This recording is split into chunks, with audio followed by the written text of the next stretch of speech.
এ দেখো এই কোশ্চেন দিয়েছে 8 সেন্টিমিটার ব্যাসার্ধ বিশিষ্ট একটি লোহার গোলককে গলিয়ে 1 সেন্টিমিটারে কতগুলি পাওয়া যায়। দেখো এই 1 সেন্টিমিটারে কতগুলি পাওয়া যায় একটা ফর্মুলা হচ্ছে আমাদের এই গোলকের হচ্ছে 4/3 পাই আর কিউব, ঠিক আছে, পাই আর কিউব ইকুয়ালস টু এখানে 4/3 পাই আর কিউব। তুই বলবে স্যার একই আর কিউব কী করে সময়, বললাম দেখো এটাকে R1 নাও, এটাকে R2 নাও। এবার R1-এ তুমি এই যে 8 দেওয়া আছে এটাকে বসিয়ে দেবে 8-এর কিউব, আর এখানে কি লিখে দেবে এই R2-তে লিখে দেবে 1-এর কিউব, ঠিক আছে, 1-এর কিউব। তাহলে দেখো আর যদি এখানে 1-এর জায়গায় যদি 2ও থাকতো তুমি 2ও এখানে লিখে দিতে পারতে। যদি 2 থাকতো 2 সেন্টিমিটারের গোলকে কতগুলো পাওয়া যাবে, 2টা তুমি এখানে লিখে তার কিউব করে দিতে, ঠিক আছে। এই কোশ্চেনগুলো করার মানে সহজ উপায় হচ্ছে কি, যেটা তোমার বেশি দেওয়া থাকবে ওর নিচে তুমি কমটাকে বসিয়ে দিয়ে বের করে দেবে, ঠিক আছে। যেমন দেখো 8-এর কিউব হয়ে গেল 512 চলে এলো, আর 1-এর কিউব তো কোনো কিছু আসবে না, তাহলে 512 আনসার হয়ে যাবে। এখানে যদি তোমার 2 থাকতো, এইখানে যদি ইনকেস 2 থাকতো, 2টাকে কী করতে 512 নিচে নিয়ে আসতে, আর এখানে 2-এর কিউব হচ্ছে 8, 8 দিয়ে ভাগ করে দিতে, ঠিক আছে। তো এই কোশ্চেনগুলো কিন্তু 4/3 পাই আর কিউব লিখতে যাবে না তোমরা, 4/3 পাই আর কিউব লিখবে না। সহজভাবে করার জন্য কি করবে, R1 কিউব ইকুয়ালস টু আমি এনখানা গোলক বানাতে মানে বানাতে পারবো, এই জিনিসটা দিয়ে আমি এনখানা বানাতে পারবো, এবং R2 কিউব, ঠিক আছে। এইটা মানে এই গোলক ব্যাসার্ধ বিশিষ্ট একটি লোহার গোলককে গড়িয়ে আমি কতগুলো ব্যাসার্ধের গোল বানাতে পারবো, আমি ধরে নিলাম যে এন সংখ্যক ব্যাসার্ধের গোলক বানাতে পারবো, ঠিক আছে, এন সেন্টিমিটারে।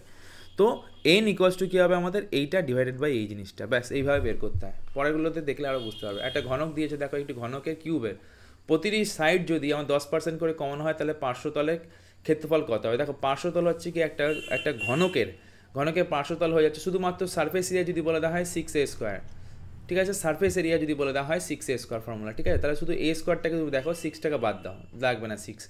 তো কী করবো আমরা, ঘনকের বলেছে প্রতিটি বাহু 10 সেন্টিমিটার করে 10% করে কমানো আছে, তাহলে 10 থেকে 9, 10 থেকে 9, 100 থেকে 81 কত কমছে, 19 কমছে, ব্যাস 19% কমে যাচ্ছে, ডিক্রিজ হচ্ছে, ব্যাস এটাই আনসার আমাদের।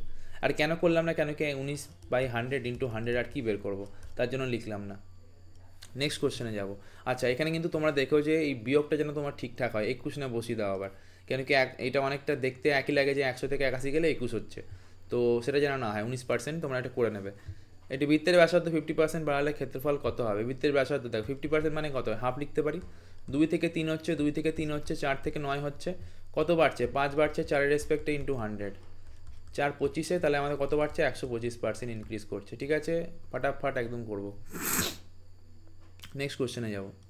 এবার কীভাবে আমি করলাম দেখো, বৃত্তের ফর্মুলা কি, পাই আর স্কোয়ার, আর স্কোয়ারকে আমি ইনক্রিজ করবো, কেন কি এটা তো কনস্ট্যান্ট, এটাকে ধরে লাভ নেই, শুধু আর স্কোয়ারকে আমি শুধু নিয়ে কাজ করলাম আগেরটাতে, ঠিক আছে।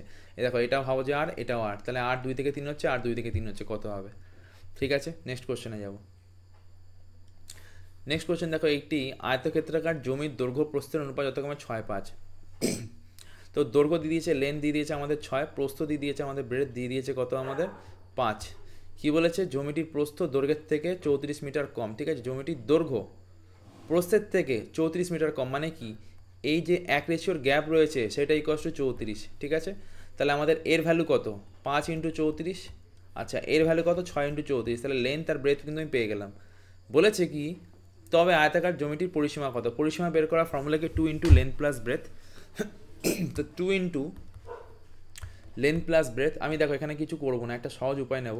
34 তো আমার দু ক্ষেত্রেই কমন, তো 34টাকে আমি বাইরে নিয়ে চলে এলাম, আর 6 আর 5-এ 11 গুণ করে দিলাম, ব্যাস আর কিছু করলাম না, ঠিক আছে। তাহলে এখানে 34 আর আমাদের 11 কত হয়ে যাচ্ছে, 4 3 4 3, তাহলে আমাদের 3 7 4 আর ইন্টু হচ্ছে 2 হচ্ছে 4 2 8 7 2 14 3 6 7 748, তাহলে আমাদের আনসার হয়ে যাবে 748 মিটার।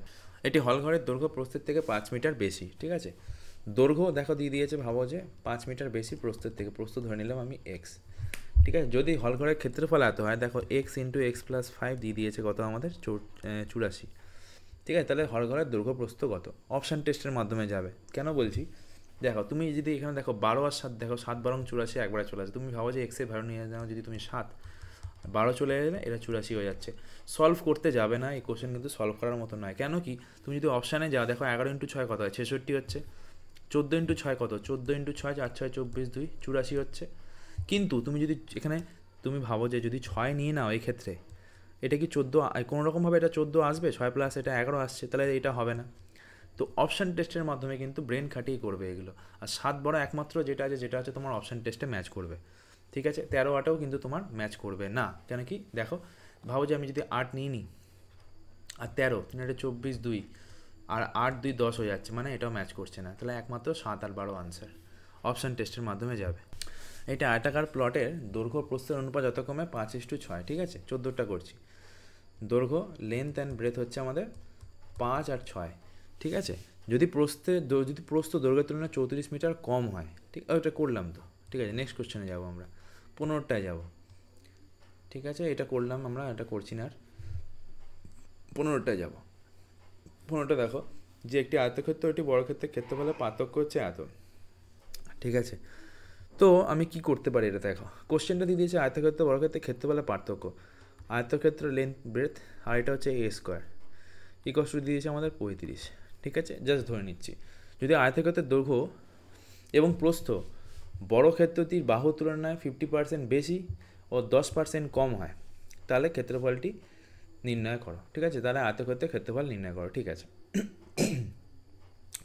আয়তক্ষেত্রের দৈর্ঘ্য ও প্রস্থ বর্গক্ষেত্রের তুলনায় 50% বেশি ও 10% কম হয়, তাহলে 50% বেশি। ভাবো ধরে নিলাম যে আমি আয়তক্ষেত্রের আমি বর্গক্ষেত্র ধরে নিচ্ছি, বর্গক্ষেত্রে একটা সাইড হচ্ছে আমাদের 10x, ঠিক আছে। এটা কি বলেছে আমাদের, এটা 10x আমি ধরে নিচ্ছি, এটা বর্গক্ষেত্র, ঠিক আছে। আর তাহলে আমাদের আয়তক্ষেত্রের দৈর্ঘ্য কত হয়ে যাবে আমাদের 15%, মানে 50% বেশি মানে কত, 15%, মানে 15x। আর পরেরটা কত হয়ে যাবে আমাদের, ব্রেথ কত হয়ে যাবে 10% কম, মানে 10 থেকে 9 কম, মানে 9x হয়ে যাচ্ছে, ঠিক আছে।